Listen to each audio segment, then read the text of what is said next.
অরুণালয়ের পেছন দিকের বাগানে কৃত্রিমভাবে তৈরি করা টপিয়ারির ঝোপের আড়ালে যে বডি পাওয়া গেছে তাকে নিয়ে এক বিতর্ক তৈরি হয়েছে ইতিমধ্যেই। কারণ হুবহু সুবোধ মজুমদারের মতন দেখতে ভদ্রলোকের নাম এখনো জানা যায়নি। ভদ্রলোকের মুখে কিছু চাপা দিয়ে সম্ভবত শ্বাসরোধ করে মারা হয়েছে, আপাতভাবে পুলিশ সেটাই মনে করছে। এরপর পোস্টমর্টেম রিপোর্ট এলে বোঝা যাবে। এদিকে ঝিনির চিৎকার শুনে সকলে যখন ডেড বডির সামনে হাজির হয়েছে, তখন রণজিৎ গুহ সকলের মধ্যে দেখতে পেয়েছে ঝিনিকে। এত ভিড়ের মধ্যে চেষ্টা করেছিল ঝিনির সাথে কথা বলতে, কিন্তু পারেনি। আপাতত সুবোধ সরকারের মতো দেখতে ভদ্রলোকের বডি নিয়ে যাওয়া হয়েছে অরুণালয় থেকে। গোটা শহরে চাঞ্চল্য পড়ে গেছে এই ঘটনায়। এমনকি অনেক নিউজ চ্যানেল লিখছে কুম্ভ মেলায় হারিয়ে যাওয়া ভাই ফিরে এসেও আবার হারিয়ে গেল। এই রকম নানান গুজব ইতিমধ্যেই ছড়াতে আরম্ভ করেছে। আশেপাশে যত লোক আছে ভিড় করে আসতে লাগলো অরুণালয়তে এই অঘটনের স্থানটি দেখার জন্য। এত ভিড় হতে লাগলো যে শেষে ভিড় আটকানোর জন্য পুলিশ প্রোটেকশনের প্রয়োজন হয়ে পড়ল। এমনিতেই মণিহারা জুয়েলার্স একটি বিখ্যাত দোকান, তার বাড়ি মানুষের কাছে কৌতূহলের বিষয় এবং অবশ্যই আলোচনার বিষয়। অরুণালয়ের প্রতিটি ঘরের ঝাড় লণ্ঠনের কি দাম, তার প্রতিটা ঘরের ল্যাম্পশেড, ফার্নিচার, বিভিন্ন দেশ থেকে আনা শোপিস, এসব কিছুই আলোচনার বিষয় মানুষের কাছে। সেটা নিয়ে বহু পত্রিকা বহুবার ছোট ছোট আর্টিকেল লিখেছে। আর আজ যখন দেখার সুযোগ হয়েছে, কিছু মানুষ সেই সুযোগ ছাড়তে নারাজ। তাই বাড়ি দেখার ভিড় উত্তর বৃদ্ধি পেতে লাগলো। অগত্যা পুলিশ থেকেই এই বাড়িতে ঢোকার সমস্ত রাস্তা বন্ধ করতে হলো। আজ খুব ভোরে ঘুম থেকে উঠে চুপ করে রাগিনীদের সামনে বারান্দায় বসেছিল ঝিনি। সুলতা ঝিনির পাশেই বসেছিল। এবার এসে বসলো রাগিনী আর রেবা। বাইরে এখনো আলো ফোটেনি। গতকালের ঘটনায় ঘুমোতে পারেনি কেউ। এবারে প্রত্যেকেরই বিনিদ্র রজনী কেটেছে। অসহায় অবস্থায় বাড়ি থেকে পালিয়ে প্রথমে ঝিনি এলো এই বাড়িতে। তার জীবনের রহস্যের গল্প শেষ হলো না। মণিহারা জুয়েলার্সের মালিক খুন হয়ে গেল সেই দিনেই। বাসে ঝিনির যার সঙ্গে দেখা হয়েছিল সেই ভদ্রলোক ওই বাড়িতেই খুন হয়ে গেল। এই ঘটনায় গতকাল প্রচন্ড ভয় পেয়েছে ঝিনি, কারণ রণজিৎকে হঠাৎ এভাবে দেখবে ভাবেনি সে। এবার ঝিনির দিকে তাকিয়ে রাগিনী বলল, রণজিতের অফিসে কি স্মাগলিং হয় বলে তোর মনে হচ্ছে? তাই তো। ঝিনি বলল, ছোট ছোট প্যাকেটে বিভিন্ন টাইপের মেশিন আমি খুলে দেখিনি, তবে বাইরে থেকে ওগুলোকে মেশিনই মনে হয়। আমার ধারণা মাসাজ মেশিন হতে পারে। এই প্যাকেটগুলো সাবধানে রাখা হয়, গোডাউনে কাউকে ঢুকতে দেওয়া হয় না। আমি যে অফিসে চাকরি করতাম সেখানে আমার মনে হয়েছে প্যাকেটগুলোর মধ্যে অস্বচ্ছ কোনো ব্যাপার আছে। রাগিনী তাকালো ঝিনির দিকে, বলল, ঠিকঠাক জিনিস থাকলে এত সাবধানতার দরকার পড়ে না। মেশিনের আড়ালে অন্য কিছু আছে যেটা তুই জানিস না, কিন্তু ওরা ভাবছে তুই সবটা জেনে গেছিস, তাই তোকে ওরা ধরতে চাইছে।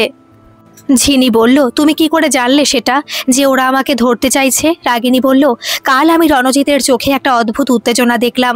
তোকে দেখে উত্তেজিত হয়ে পড়েছিল। এতটা উত্তেজনা কিসের? ঝিনি বলল, তাহলে কি করব আমি এবার? রাগিনী বলল, এটা তো রামরাজত্ব নয়, তাই ভয়ের কিছু নেই। যেমন আমার বাড়িতে আছিস তেমনই থাকবি। আমাকে দিব্যজ্যোতি ফোন করেছিল সকালবেলা, তোর সঙ্গে কথা বলতে চাইছে, তোর সম্পর্কে জানতে চাইছে। ঝিনি বলল, কেন, কি করেছি আমি? রাগিনী বলল, তোর সম্পর্কে তোর বস রণজিৎ কিছু বলেছে দিব্যজ্যোতিকে। এবার আজকে উঠল ঝিনি, বলল, কি বলেছে বলো তো? রাগিনী বলল, তা তো বলতে পারবো না, তবে রণজিতের অফিসের সত্যিটা তুই সবাইকে বলার আগে ও কিছু উল্টোপাল্টা বলতেই পারে। দেখা করতে বলেছে, যখন দেখা করে নে, তুই একাই যা। দিব্যজ্যোতির সঙ্গে দেখা করতে গেলে কোথায় যেতে হবে আমি কথা বলে দিচ্ছি। অরুণালয়ের বাইরে মানুষের ভিড় হচ্ছে, তাই বাড়ির চারপাশে পুলিশ প্রোটেকশন বাড়িয়ে দেওয়া হয়েছে। শুধু পুলিশের কর্তা ব্যক্তিরা ছাড়া অন্য কাউকে অ্যালাউ করা হবে না এ বাড়িতে। এই রকম কিছু নিয়মও লাগু হয়েছে। অচেনা মানুষের ভিড় এড়ানোর জন্য গোটা অঞ্চল, গোটা শহর জুড়ে যত পত্রপত্রিকা, নিউজ চ্যানেল আছে, সব জায়গাতেই একটাই প্রশ্ন, সুবোধ মজুমদারের চেহারার দ্বিতীয় ব্যক্তিটি কে? একই দিনে একই রকম দেখতে দুজন মানুষ একই বাড়িতে প্রায় একই রকম ভাবে খুন হলেন কেন? এর উত্তর কে আর দেবে? ঘড়িতে এখন ঠিক সকাল 7টা। গাড়ি চালাচ্ছে Dibyajyoti, matte black Mercedes Benz. পাশে বসে আছে ঝিনি। মোটামুটি 10 মিনিট হলো গাড়িতে চেপে বসেছে ঝিনি। রাগিনীদের বাড়ি থেকে একটু এগিয়ে এসে দুটো রাস্তার জয়েন্টে দাঁড়িয়েছিল রাগিনী। সেখান থেকেই ওকে তুলে নিয়েছে দিব্য। ঝিনি জানে না কোথায় যাচ্ছে সে। দিব্যজ্যোতি কথা বলতে চেয়েছে ঝিনির সঙ্গে, এটুকুই জানে সে। প্রায় 10 মিনিট পর গাড়ি চালাতে দিব্য বলল, কোথায় যাব বুঝতে পারছি না। কোন রেস্তোরাঁ বা কফি শপে বসলে চিনতে পেরে যাবে কেউ না কেউ। যারা আমাকে চিনতো না তারা কয়েকদিনের টিভি নিউজ আর খবরের কাগজে দৌলতে চিনে ফেলেছে। কাজেই কোথাও বসতে দেবে না শান্তিতে। গাড়ি তো চালাচ্ছি, কিন্তু যাব কোথায়? ঠিক এই কথাটাই ভাবছিল ঝিনি। সোশ্যাল মিডিয়াতেও এখন দিব্যজ্যোতির ছবি মোটামুটি সবাই চিনে ফেলেছে এই নিউজের কারণে। এমনকি তার মৃত বাবা সুবোধ মজুমদারের ছবিও এখন ভাইরাল। তাই দিব্যজ্যোতির এই প্রশ্নের কি উত্তর দেবে বুঝতে পারল না ঝিনি। বেশ কিছুক্ষণ দুজনেই চুপচাপ। এবার বলে উঠল, এর থেকে ভালো ছিল আপনাদের বাড়িতে বা রাগিনীদের বাড়িতে বসে কথা বলা। এবার দিব্যজ্যোতি বলল, এয়ারপোর্টের কাছে আমার একটা ফ্ল্যাট আছে, আপনার আপত্তি না থাকলে সেখানে গিয়ে বসতে পারি। আপত্তি করার অনেক কারণ থাকলেও আজ আর আপত্তি করেনি ঝিনি, কারণ রাস্তায় রাস্তায় ঘুরে বেড়ানো সম্ভব নয়, আর কোনো রেস্তোরাঁয় বসতে গেলে কেউ না কেউ ঠিক চিনে ফেলবে। রাগিনী বলেছে দিব্যজ্যোতি ছেলেটা বড় ভদ্র, তাছাড়া সঙ্গে ফোন আছে, আর একটু রিস্ক ঝিনিকে নিতেই হবে। ঘরে বসে ভয় পাওয়ার সময় ঝিনির নেই। দিব্যজ্যোতির দিকে না তাকিয়ে ঝিনি এবার বলল, আমার মনে হয় সেটা বেটার হবে। আমিও খোলা কোথাও বসতে চাইছি না, কারণ আমারও কিছু সমস্যা তৈরি হয়েছে। ঝিনির কথার কোনো উত্তর দিল না দিব্য। এরপর গাড়িতে তাদের আর কোনো কথা হয়নি। গাড়ি সরাসরি থেমেছে ফ্ল্যাটে। এই এলাকায় এর আগে আসেনি ঝিনি। লিফটে করে অনেকটা উপরে উঠে এলো ঝিনি আর দিব্য। লিফট থেকে নেমে করিডোরের একেবারে শেষ মাথায় ফ্ল্যাট। বোঝাই যাচ্ছে রেগুলার ঝাড়পোছ করা হয় এই ফ্ল্যাটে, কোথাও কোনো ধুলো নেই। ফ্ল্যাটে ঢুকে ছোট ডাইনিং হল, দুপাশে দুটো বেডরুম, সোফা, টিভি এবং ল্যাম্পশেড দিয়ে সুন্দর গোছানো ডাইনিং। বেডরুমে দরজা বন্ধ। ফ্ল্যাটে ঢুকে দিব্যজ্যোতি ঝিনির দিকে তাকিয়ে বলল, আপনি এখানে স্বচ্ছন্দ বোধ করতে পারেন, সমস্যা নেই, প্রতিদিন এখানে ঝাড়পোছ করা হয়, ধুলোবালি খুব একটা পাবেন না। আপাতত সোফায় বসুন, আমি কিচেনে গিয়ে একটু কফি করার চেষ্টা করি। অবাক হয়ে তাকিয়ে ঝিনি দেখলো গতকাল ছেলেটাকে যত রাফ আর বদমেজাজি মনে হয়েছিল আজ ততটা লাগছে না। তাছাড়া ছেলেটা ঝিনির দিকে তাকিয়ে কথা বলছে, চোখের চাউনিতে সম্মান আছে, যেটা ফিল করলো ঝিনি, এবং সেই কারণে সে কিছুটা হলেও স্বচ্ছন্দ বোধ করছে সে। এবার ধীর পায়ে এগিয়ে গিয়ে সোফার উপর বসলো ঝিনি। ডান দিকের বেডরুমের গায়ে ওপেন কিচেন, এখান থেকে দেখা যাচ্ছে সেদিকে চলে গেল দিব্য। ঘরের চারপাশে এবার তাকিয়ে দেখলো ঝিনি, সোফা, টিভি, ঘরের কোনায় দাঁড় করিয়ে রাখা ল্যাম্পশেড, এছাড়া ঘরে আর কিছু নেই। এই প্রথম কোনো ছেলের সাথে ফাঁকা ফ্ল্যাটে বসে আছে ঝিনি। যে এটা ভাবলে একটা অস্বস্তি হচ্ছে ঠিকই, কিন্তু ভয় করছে না, কারণ এই মুহূর্তে দিব্যজ্যোতিকে বিশ্বাস করতে এতটুকু অসুবিধা হচ্ছে না ঝিনির, কারণ সে জানে একজন বিপদগ্রস্ত মানুষ আরেকজন মানুষকে বিপদে ফেলতে চাইবে না। তাছাড়া রাগিনী ভরসা দিয়েছে যেখানে, সেখানে তার কোনো কথাই চলে না। ঝিনির ভাবনায় ব্যাঘাত হলো।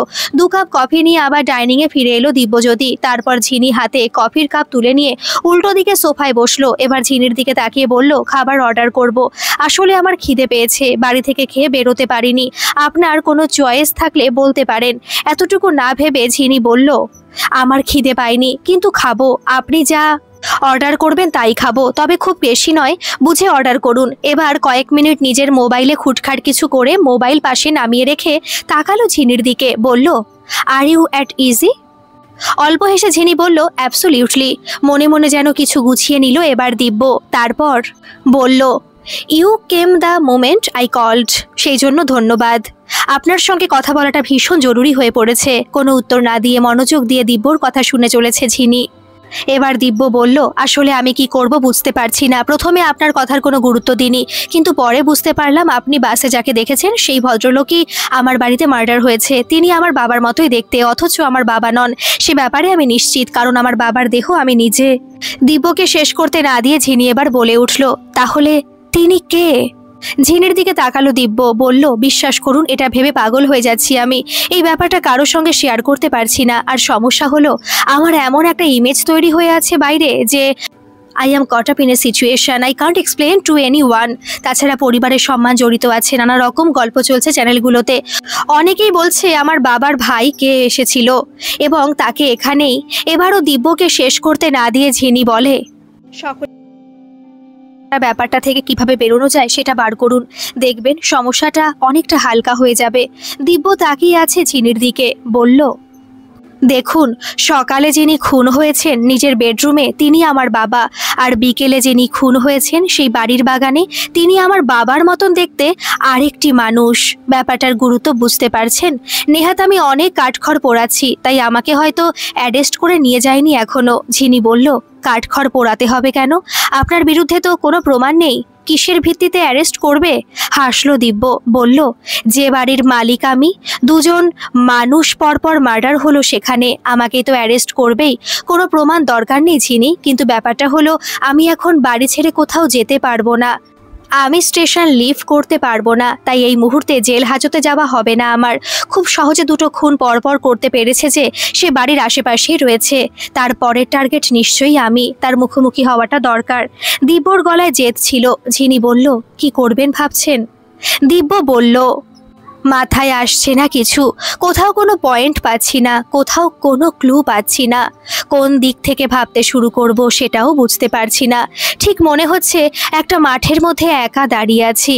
আমি আর বাবা বরাবরই একাই ছিলাম, এখন যেন একটা দুঃসহ অবস্থা তৈরি হয়ে গেল। দিব্যজ্যোতির জন্য খারাপ লাগছে ঝিনির। এরকম একটা রাফ অ্যান্ড টাফ ক্যারেক্টার এইভাবে মানসিক অসহায়তা নিয়ে তার সামনে বসে থাকবে, এটা খুব অস্বস্তির কারণ। ঝিনি বলল, একটা কথা অবাক লাগছে, জানি এই মুহূর্তে কোনো কথা আপনার মাথায় ঢুকবে না, তবু কথাটা বলতে চাই আপনাকে। দিব্যজ্যোতি বলল, বলুন, বরং সেটা অনেক বেটার। আমার মাথারও একটু রেস্ট দরকার, অন্যরকম কিছু শুনলে ভালো হবে। আপনার কথা বলুন। ঝিনির একবার মনে হলো তার সব ব্যক্তিগত কথা দিব্যজ্যোতিকে বলে কি লাভ। তারপরে মনে হলো ঝিনির আগে পরে হারাবার কিছু নেই, এমনিতেই সে একার অসহায়, প্রবলেম শেয়ার করলে বরং কোনো উপকার হতে পারে। তাই বলল, সাংঘাতিক বিপদে পড়ে যখন দেখলাম বাড়ির লোক আমার পাশে নেই, উল্টে আমাকে বিপদে ফেলে দিচ্ছে, তখন বাড়ি থেকে বেরিয়ে এসেছিলাম। ভেবেছিলাম হাতে যদি আমার পয়সা থাকতো তাহলে হয়তো আমি বিপদ থেকে বেরোতে পারবো, কিন্তু এখন মনে হচ্ছে টাকা পয়সা কোনো ম্যাটার করে না। বিপদে এমনভাবে এসে আক্রমণ করবে, সে সিচুয়েশন সামলাতে শুধুমাত্র বুদ্ধির দরকার।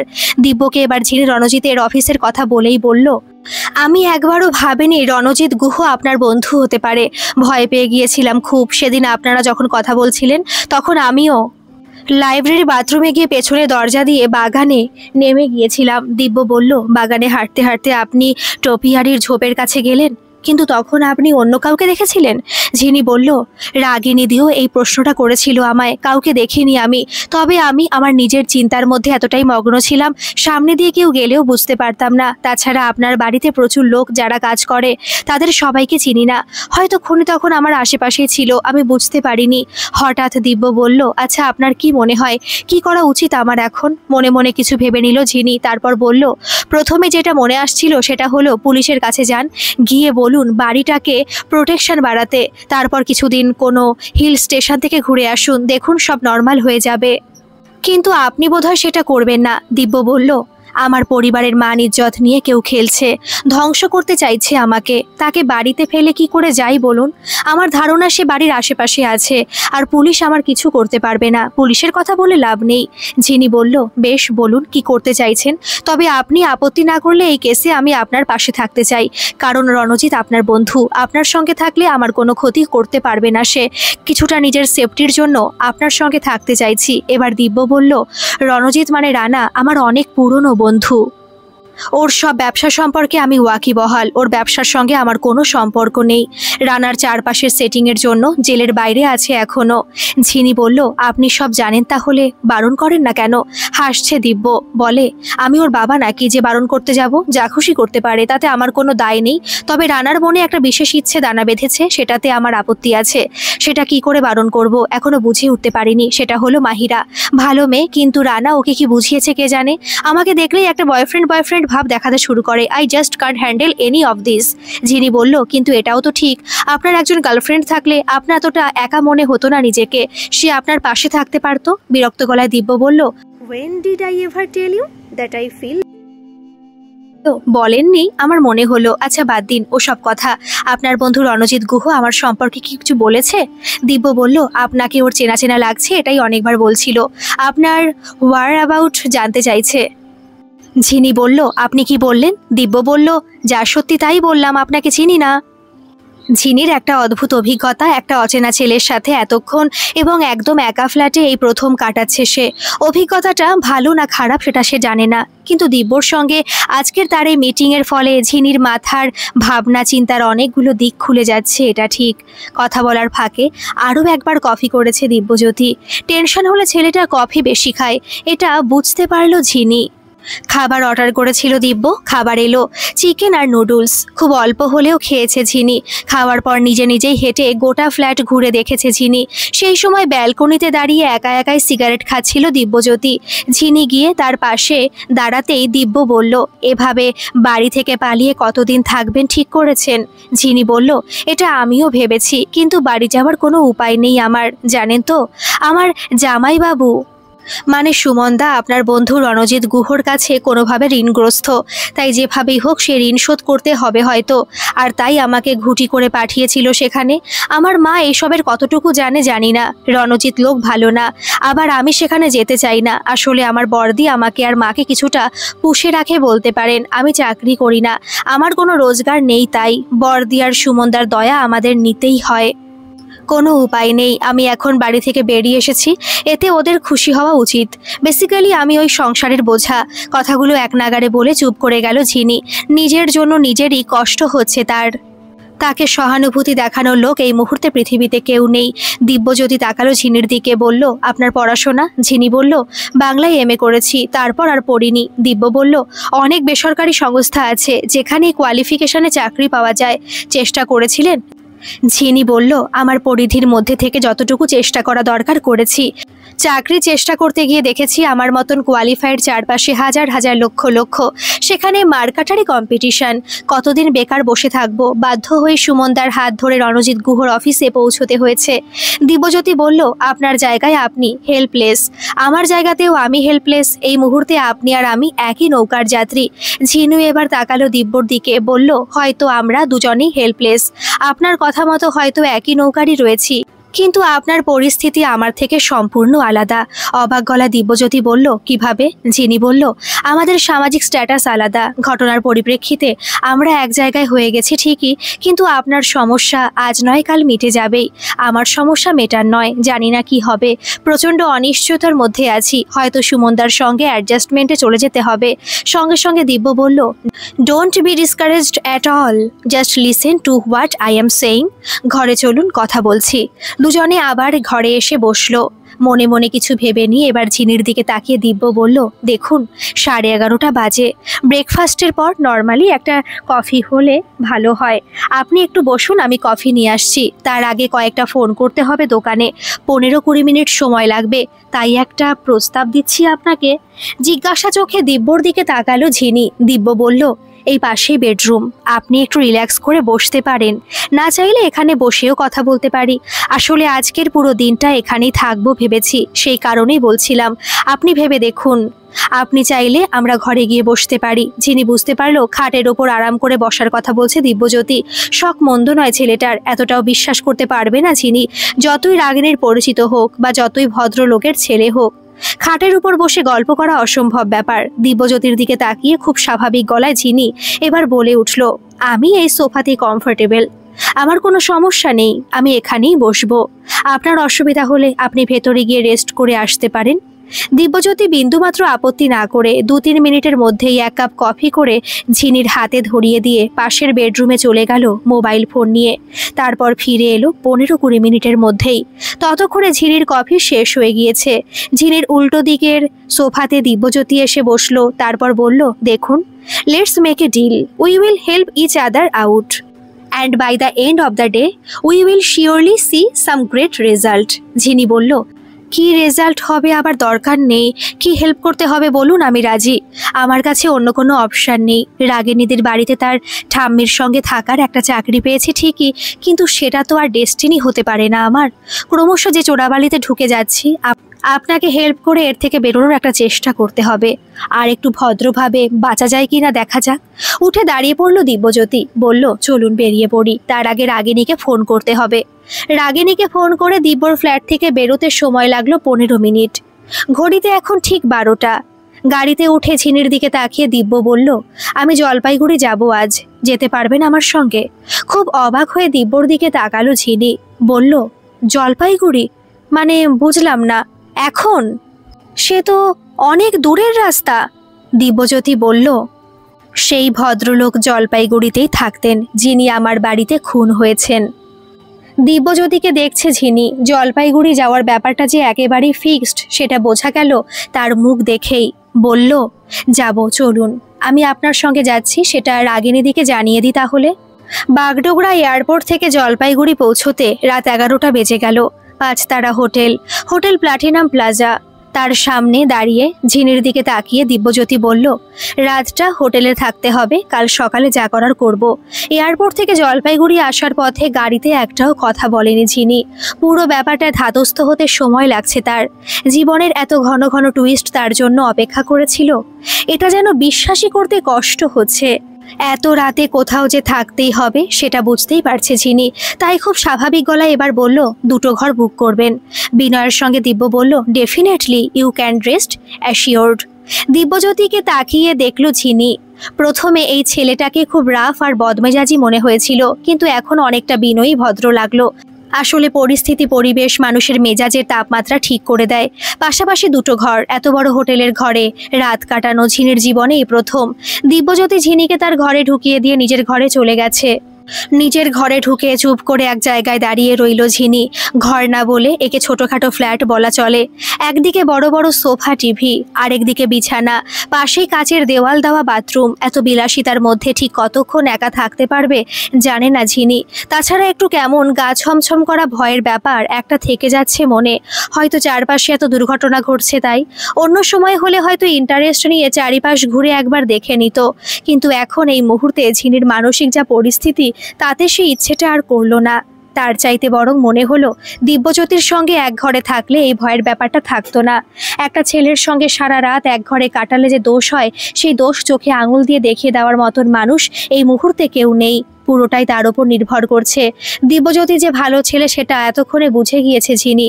সামাজিক স্ট্যাটাসের জন্যই হোক বা ভালো চরিত্রের জন্যই হোক, ফুল রেসপেক্ট দিয়ে ঝিনির সাথে কথা বলে চলেছে সে দিব্য। কোনো কিছু না ভেবেই এবার নিজের ঘর থেকে বেরিয়ে পাশের ঘরে নক করলো ঝিনি। দরজা খুলে বেরিয়ে এলো দিব্যজ্যোতি। তারপর ঝিনিকে দেখে বলল, কি হলো? ঝিনি বলল, একেবারে নতুন জায়গা, তার উপর এত বড় ঘর, আমি একা থাকতে পারছি না। আপনার সমস্যা না হলে কিছুক্ষণ বসে গল্প করতে পারি আমরা, তাতে আমার অস্বস্তিটা একটু কাটবে, না হলে দম বন্ধ হয়ে আসছে। এরপর ঝিনির ঘরে চলে এলো দিব্য। 5 মিনিট পর রুম সার্ভিস ট্রলিতে চলে এলো রাতের ডিনার। চিকেন রেশমি কাবাব, বেকড ক্রাব মিট, ভেজিটেবল শিক কাবাব, গ্রিন সালাদ, তন্দুরি রুটি আর চিকেন কষা। খাবারের এত আইটেম দেখে ঝিনি বলল, এত খাবার অর্ডার করেছেন কেন? দিব্যজ্যোতি বলল, খাওয়াটা জরুরি। আপনার যখন একা থাকতে সমস্যা হচ্ছে তখন একসঙ্গে খাওয়া যাক। যতটা পারবেন খেয়ে নিন, তারপর রাতে একটা ভালো করে ঘুম দিলেই দেখবেন কালকে অনেকটা নর্মাল হয়ে গেছেন। এরপর বিনা দ্বিধায় একই ঘরে মুখোমুখি টেবিল চেয়ারে খেতে শুরু করলো ঝিনি আর দিব্যজ্যোতি। খাওয়ার মাঝে চলতে লাগলো টুকটাক কথা। খাওয়া শেষ হতে রুম সার্ভিস ট্রলি নিয়ে চলে গেল।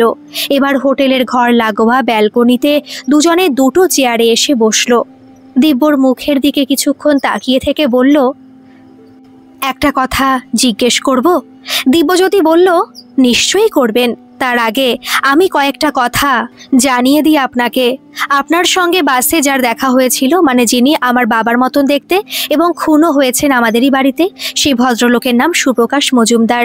কালকে আমাদের সকালে উঠে এই ভদ্রলোকের বাড়িতে যেতে হবে। দিব্যজ্যোতির কথাগুলো অবাক চোখে তাকিয়ে শুনল ঝিনি। তারপর বলল, আপনি এত কিছু জানলেন কি করে? দিব্য বলল, কলকাতা থেকে বেরোবার আগে রাগিনীকে ফোন করেছিলাম, রাগিনী থেকে পুরো ব্যাপারটা জানতে পারলাম। ঝিনি জিজ্ঞেস করলো, কিন্তু রাগিনী দিয়ে এত কিছু জানলো কি করে? দিব্যজ্যোতি বলল, রাগিনীর এটা পেশা, আর যে কোনো প্রজেক্টেই সাংঘাতিক পরিশ্রম করে, এটা তারই ফল। রাগিনীর সঙ্গে দেখা হলে বিস্তারিত জানতে পারবেন। এবার ঝিনি কিছু বলার আগে দিব্যজ্যোতি আবার বলে উঠল, একটা ব্যাপার অবাক লাগলো না আপনার? আমি কিন্তু অবাক হয়েছি। ঝিনি বলল, কোন ব্যাপার? দিব্য বলল, দেখুন, সুপ্রকাশ নামের এই ভদ্রলোকের পদবি কিন্তু আমার বাবার সাথে মিলে যাচ্ছে। এই যাবৎ এই ভদ্রলোকের সাথে আমার বাবার সব বিষয় এত মিল আমার কৌতূহল ক্রমশ বাড়িয়ে দিচ্ছে। ঝিনি বলল, পদবি মিলে গেছে, চেহারাও মিলে গেছে, কিন্তু ভদ্রলোক তো বেঁচে নেই। আপনি খামোখা টেনশন করবেন না। দিব্য বলল, অনেক কিছুই মিলে যাচ্ছে, ভদ্রলোকের বেঁচে থাকাটা জরুরি ছিল তাই। ঝিনি এবার তাকিয়ে দেখল দিব্যজ্যোতির গোটা মুখ ক্রমশ কঠিন হয়ে উঠছে, জোয়াল শক্ত হয়েছে। ব্যালকনির বাইরে রাতের জলপাইগুড়ি শহরের আকাশে চোখ স্থির হয়ে গেছে। ঝিনি বলল, আপনি কি কোনো ব্যাপার নিয়ে খুব টেনসড হয়ে আছেন? কয়েক মিনিট চুপ করে থেকে দিব্যজ্যোতি বলল, শুধু পদবি আর চেহারা নয়, ঠিকানাও মিলে যাচ্ছে। চমকে উঠে ঝিনি বলল, মানে? খানিকটা উৎকণ্ঠা মেশানো কঠিন গলায় দিব্যজ্যোতি বলল, খুব ছোটবেলা বাবার সঙ্গে কলকাতায় চলে যাই আমি। তার আগে পর্যন্ত এই দিকেই আমরা থাকতাম, ধূপগুড়িতে। সেখানে আমার মা মারা যায়। তারপর আমি আর আমার বাবা কলকাতায় চলে যাই।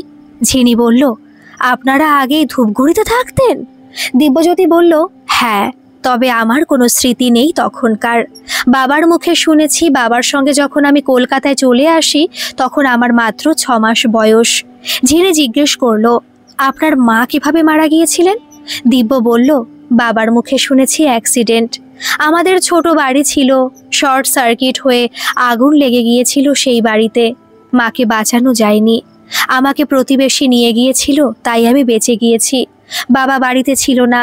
দিব্যর কথার উত্তরে ঝিনি এবার বলল, জলপাইগুড়ি থেকে ধূপগুড়ি ডিস্টেন্স 1 ঘন্টা। দিব্য বলল, হ্যাঁ, এই আশেপাশেই। সুপ্রকাশ থাকে এই জলপাইগুড়িতেই, তাই সুপ্রকাশ মজুমদার কে ছিলেন জানতেই হবে আমাকে। ঝিনির যেন এবার কিছুটা কষ্ট হলো দিব্যজ্যোতির জন্য। এত বড় একজন ব্যবসায়ী, এত স্মার্ট একটা ছেলে এই মুহূর্তে কতটা অসহায়। দিব্যজ্যোতির কাছে ঝিনির নিজের সমস্যা যেন ছোট মনে হলো। পরদিন সকাল 10টা। সুপ্রকাশ মজুমদারের বাড়ি খুঁজতে খুঁজতে জলপাইগুড়ির যে জায়গায় এসে উপস্থিত হলো ঝিনি আর দিব্যজ্যোতি, সেই জায়গাটার নাম বেরু বাড়ি। খুব একটা অসুবিধে হলো না বাড়িটা খুঁজে পেতে। এই ঠিকানাটাও রাগিনীর কাছ থেকে পেয়েছিল দিব্যজ্যোতি। এটা শোনার পর থেকে রাগিনীর উপর শ্রদ্ধা আরও অনেক গুণ বেড়ে গেল ঝিনির। একদিনের মধ্যে রাগিনী দি এত ইনফরমেশন জোগাড় করলো কি করে কে জানে। একতলা বাড়ি, সামনে ছোট্ট গ্রিলের বারান্দা, তাতে তালা দেওয়া। গ্রিলের মধ্যে গোজা আছে বেশ কয়েক দিনের খবরের কাগজ।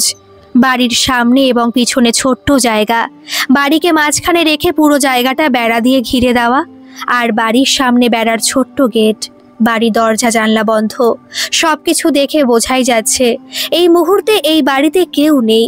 ঠিক এই সময় পাশের বাড়ি থেকে 2জন মহিলা এসে দাঁড়ালো দিব্য আর ঝিনির পাশে। 2জন মহিলার মধ্যে একজন নাইটি পরা আর একজন শাড়ি পরা। শাড়ি পরে মাথায় ঘোমটা দেওয়া মহিলাটি ঝিনির দিকে তাকিয়ে বলল, এই বাড়িতে তো কেউ থাকে না, আপনারা কাকে খুঁজতে এসেছেন? দিব্য বলল, সুপ্রকাশ মজুমদারের বাড়ি কি এটাই? এবার ঘোমটা দেওয়া মহিলাটি বলল, এটাই সুপ্রকাশ মজুমদারের বাড়ি, কিন্তু ওরা তো কেউ বাড়িতে নেই। ভদ্রমহিলা 2জনকে ভালো করে দেখে নিয়ে এবার ঝিনি জিজ্ঞেস করলো, সবাই কোথায় গেছে বলতে পারবেন? ঘোমটা দেওয়া মহিলাটি বলল, এরা পাড়ায় কারো সঙ্গে বেশি মেশে না তো, তাই বলতে পারবো না। তবে 3জনকেই একসাথে বেরোতে দেখলাম তো, তা প্রায় 3-4 দিন আগে। এখন অবধি ফেরেনি। এবার ঝিনি তাকালো দিব্যজ্যোতির দিকে। এবার নাইটি পরা মহিলা ঝিনির দিকে তাকিয়ে বলল, আপনারা কি এই এদের আত্মীয়? ঝিনি মনে মনে একটা উত্তর তৈরি করেই রেখেছিল। এবার বলল, ব্যাংকের লোন আছে অনেকগুলো আমার। ঝিনির কথা শেষ হলো না। এবার 2জন ভদ্র মহিলাই একসঙ্গে বলে উঠল, আপনারা কি ব্যাংকের লোক? কিছু না ভেবে দিব্যজ্যোতি বলল, হ্যাঁ, ওনার সঙ্গে একটু কথা বলতে এলাম। এবার নাইটি পরা মহিলা হাতের মোবাইল ফোনে কাউকে বলল, ব্যাংকের থেকে লোন নিয়েছে, শোধ করেনি, তাই ব্যাংক থেকে লোক এসেছে। আমি জানতাম কিছু একটা কেস আছে। নাইটি পরা মহিলা ফোনে আরও কয়েক মিনিট হু হা করে কিছু কথা বলে নিল। তারপরে ঝিনি আর দিব্যজ্যোতির দিকে তাকিয়ে বলল, দেখুন, আমার স্বামী বলছে লোন যখন নিয়েছে তখন খুব শীঘ্রই ফিরবে না। এরাই পাড়ায় নতুন, তাই আমরা এদের ভালো চিনি না। আপনি ধূপগুড়িতে চলে যান, ওখানে ওদের আসল বাড়ি। ওখানে গেলে ওদের পেয়েও যেতে পারেন। আর বেশিক্ষণ এখানে দাঁড়ালো না ঝিনি আর দিব্যজ্যোতি। ফিরে এলো হোটেলে ফিরে এসে কোনো কথা না বলেই সোফার উপর বসে মাথায় এলিয়ে চোখ বন্ধ করে রইল দিব্যজ্যোতি। মুখে চোখে জল দিয়ে একটু ফ্রেশ হয়ে টেলিফোনে কফি আর ফিশ ফ্রাই অর্ডার করলো ঝিনি। বেরোনোর সময় ব্রেকফাস্ট করে বেরিয়েছে তারা। এখন ঘড়িতে বাজে 11:15। খিদে পাচ্ছে একটু একটু। কফি আর ফিশ ফ্রাই চলে এলো 15 মিনিটের মধ্যে। কফিতে চুমুকগুলো দিল দিব্য। খুব স্বাভাবিক মুখ। দিব্যজ্যোতিকে দেখছে ঝিনি। ধূপগুড়ি নামটা শুনে দিব্যজ্যোতির অভিব্যক্তির পরিবর্তন আশা করেছিল ঝিনি, কিন্তু সুপ্রকাশ মজুমদারের বাড়ি থেকে ফিরে আসার পর একেবারেই নর্মাল আচরণ করছে দিব্য। ঝিনি এবার বলল, আমরা কি তাহলে ধূপগুড়ি যাব? স্বাভাবিক গলা দিব্যজ্যোতি এবার বলল, কয়েকটা ব্যাপার পরিষ্কার। আমার আত্মীয় ছিলেন এই সুপ্রকাশ মজুমদার, সম্ভবত আমার কাকা বা জ্যাঠা। তিনি আমাদের সঙ্গে দেখা করতে এসেছিলেন বাড়িতে এবং সেখানেই তাকে খুন করা হয়েছে। তার আগে খুন করা হয়েছে আমার বাবাকে। ঝিনি বলল, হ্যাঁ আমারও এরকমটাই মনে হচ্ছে। দিব্যজ্যোতি বলল, এবার অনেকগুলো প্রশ্ন, যেগুলোর কোনো উত্তর নেই এই মুহূর্তে। 1, আমার কাকা বা জ্যাঠা যেই হন তিনি এতদিন আসেননি কেন? 2, তার কথা আমার বাবা আমাকে বলেনি কেন? 3, এতদিন আসেননি বুঝলাম, তাহলে সেদিন কেন এসেছিল? 4, দুজন ভাই বহু বছর নিজেদের সম্পর্ক পরিবারের কাছে গোপন করে রেখেছে কেন? এরকম আরও অনেক প্রশ্ন চলেই আসছে। ঝিনি বলল, একটা জিনিস দেখলাম, এখানে কেউ জানেই না সুপ্রকাশ মজুমদার যে মারা গিয়েছেন। দিব্য বলল, জানার কথা না, কাগজে ওনার নাম বেরোয়নি, কোনো এক অজানা অতিথি বলে লিখেছে। সুপ্রকাশ মজুমদারকে খুঁজে বের করা সম্পূর্ণ রাগিনীর ক্রেডিট। আমি অনুরোধ করেছিলাম এটা যেন এই মুহূর্তে খবরের কাগজগুলো না জানতে পারে। চূড়ান্ত অবাক হয়ে দিব্যর দিকে তাকালো ঝিনি, তারপর বিরক্ত নিয়ে বলল, কিন্তু কেন? বাড়ির লোককে তো জানাতে হবে যে উনি মারা গিয়েছেন। দিব্যজ্যোতি মুখ আরও কঠিন হলো, বলল, বাড়ির লোককে জানানোর দায়িত্ব আমি নিয়েছি, জানিয়ে দেব ঠিক সময়, কিন্তু মিডিয়াতে সুপ্রকাশ মজুমদার এই নামটা চলে এলে মাটি খুঁড়ে আসল রহস্যের কাছে পৌঁছে যাবে মিডিয়া। হতে পারে সে রহস্য আমার পরিবারের মান সম্মান সব নষ্ট করে দেবে। যদিও পরিবার বলতে আমি একা, তবু সম্মান তো বাঁচাতেই হবে। তাই আগে আমি নিজে জানবো গল্পটা কি, তারপর আমি যদি চাই সবাই জানবে। এখনকার মতো এই পর্যন্তই থাক। এর অন্তিম পর্ব কাল আমি আপলোড করব। গল্পটি আপনাদের কেমন লাগছে অবশ্যই কিন্তু কমেন্টে জানাবেন, আর ভালো লাগলে একটা সাবস্ক্রাইব করে আমার পাশে থাকবেন। ধন্যবাদ।